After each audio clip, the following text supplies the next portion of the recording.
DUI, traffic tickets, simple drug possession and immigration violations made up nearly half the criminal convictions for unauthorized immigrants arrested by Immigration and Customs Enforcement last year, according to data obtained by HuffPost. The data, obtained through the Freedom of Information Act, offer the first detailed look at ICE's shifting arrest strategy since President Donald Trump took office and scrapped his predecessor's system of prioritizing the removal of people with serious criminal records or prior deportations. The statistics confirm what the less complete numbers reported by the agency last year already indicated. ICE is going after people with pettier criminal records than in recent years. Roughly one-quarter of the 143,470 migrants ICE arrested last year had no criminal convictions at all, and 11% had no outstanding criminal charges. Immigration and Customs Enforcement Assistant Field Office Director Jorge Field left 53 arrests an Iranian immigrant in San Clemente, California. Dangerous drugs. Many of the convictions and charges of those ICE arrested last year were serious offenses, including approximately 2,000 crimes involving sexual abuse of minors, nearly 200 convictions for willful homicides committed with weapons, and more than 4,500 cases of stolen vehicles. But most of the convictions and charges amount to the same sorts of mundane offenses that clog state courts and county jails on a daily basis. And many of the offenses recorded in the data appear far pettier than the broader headings ICE now uses to classify them in its end-of-year reports. The broad classifications ICE uses to code offenses for agency bookkeeping predated Trump but did not typically appear in previous end-of-year reports. Perhaps the most misleading of those headings is dangerous drugs. More than 9,316 of the convictions for arrestees logged by ICE were for simple marijuana possession or unspecified weed charges. ICE logged an additional 3,000 marijuana charges with no conviction at all. Unspecified drug possession accounted for another 9,138 of the convictions. Some of those convictions are 4 decades old.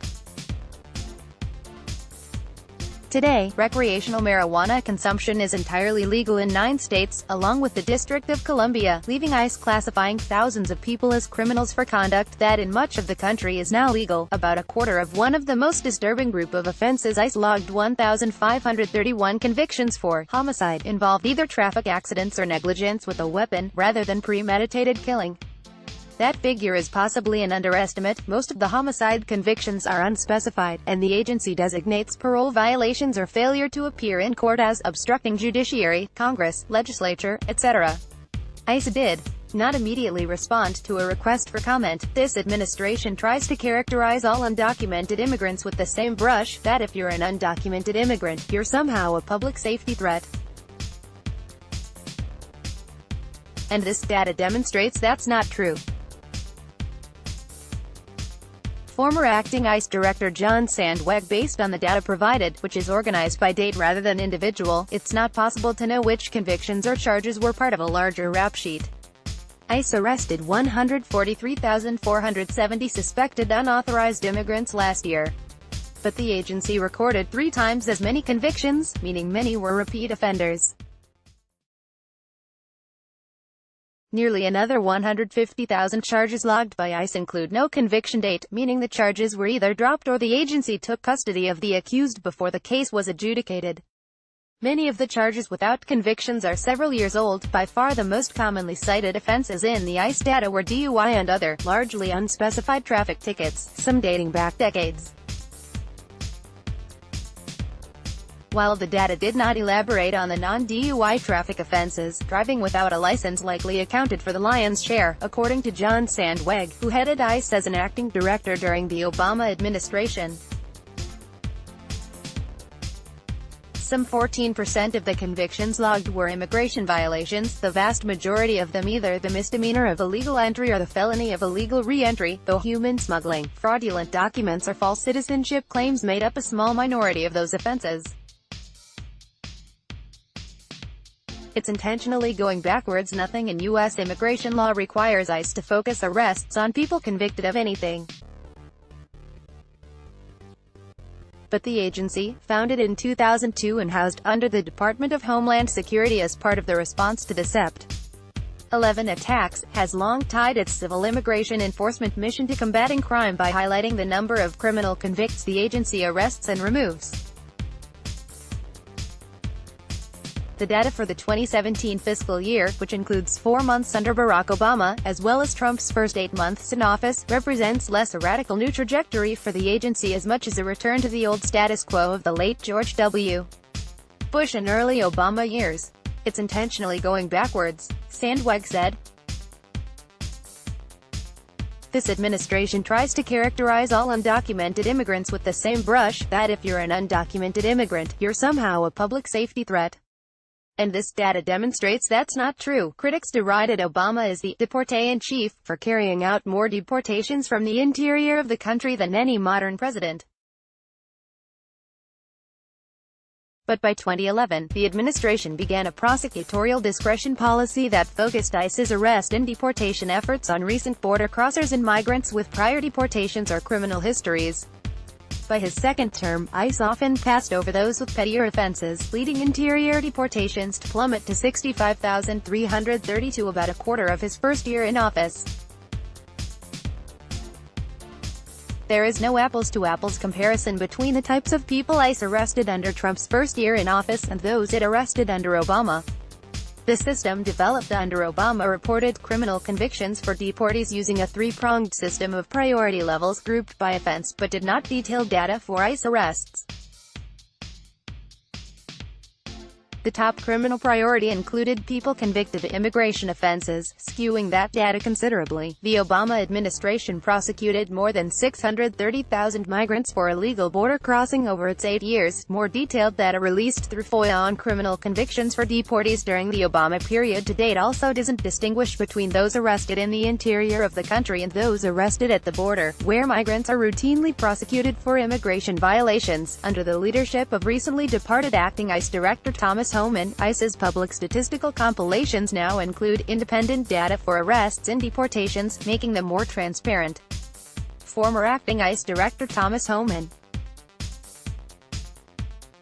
Within a week of taking control of the White House, Trump signed an executive order doing away with prosecutorial discretion, an act that made virtually any undocumented immigrant a target for arrest. Homan gave the new status quo an unapologetic slogan last year, telling a congressional subcommittee, "If you're in this country illegally and you committed a crime by entering this country, you should be uncomfortable. You should look over your shoulder, and you need to be worried." Ditching prosecutorial discretion immediately led to the more indiscriminate arrest patterns documented in the data. ICE stepped up collateral arrests when the agency apprehends unauthorized bystanders or family members during an operation targeting someone else. Homan also issued guidance to take custody of people from local jails whether or not their charges result in a conviction, contending that ICE need not wait for a judge or jury to act before taking custody of someone accused of a crime. Why? Local policing matters. The figures for marijuana arrests and traffic offenses also highlight the degree to which local policing policies outside ICE's control determine who winds up in the agency's custody, according to Randy Capps, a researcher at the Migration Policy Institute. ICE makes most of its arrests in local jails, identifying unauthorized immigrants among those arrested by police in criminal cases. Doing so is safer for ICE's officers, more efficient and less politically contentious than carrying out its arrests in neighborhoods or public places, but because ICE relies on local jails to funnel most of the people they arrest into custody, states that have legalized marijuana or that allow undocumented immigrants to obtain driver's licenses don't book either U.S. citizens or immigrants into jails for those actions. In Gwinnett County, Georgia, for example, ICE arrests increased by 258% since Trump took office, according to a study Capps co-authored in May. The researchers found that 70% of the arrests originated with a traffic offense. "We saw this in action in the research we did last year," Capps said. A really large portion of those ICE arrests were driving without a license. Few traffic tickets other than DUI prompt booking into local jails, Sandweg said. "There just aren't that many traffic offenses that trigger arrests," he said. In my experience, a lot of people in local law enforcement will book those people just to get their fingerprints to make sure that person doesn't have an outstanding warrant. On top of that, Capps noted, hundreds of largely Democratic-led jurisdictions, including the entire state of California, have limited ICE's access to local jails to impede immigration arrests. Perhaps for those reasons, while ICE arrests have grown more indiscriminate under Trump, they have yet to reach the scale seen during the early Obama years. ICE arrested 292,545 unauthorized migrants in 2009, more than twice the number last year. The 2017 ICE arrest data was made public amid the growing politicization of the agency under Trump and the combative leadership of Homan. A growing number of Democrats, spurred by a rising tide of young progressives, have called for abolishing the agency altogether and doling out its vital functions to other agencies in some unspecified bureaucratic reshuffling. Despite ICE's less discerning pattern of arrests under Trump, the White House is unlikely to scale up deportations to the level seen under Obama's first years in office in the near future. The immigration court backlog has more than doubled to 710,000 cases after the Obama administration prioritized complicated proceedings for Central American families and children, who often make asylum claims that can take years to adjudicate. Related coverage: Trump hired a cop to run ICE. It didn't work out. ICE director erroneously blames Congress for family separation policy. Auschwitz survivor confronts ICE director. History is not on your side. Download. Do you have information you want to share with HuffPost? Here's how.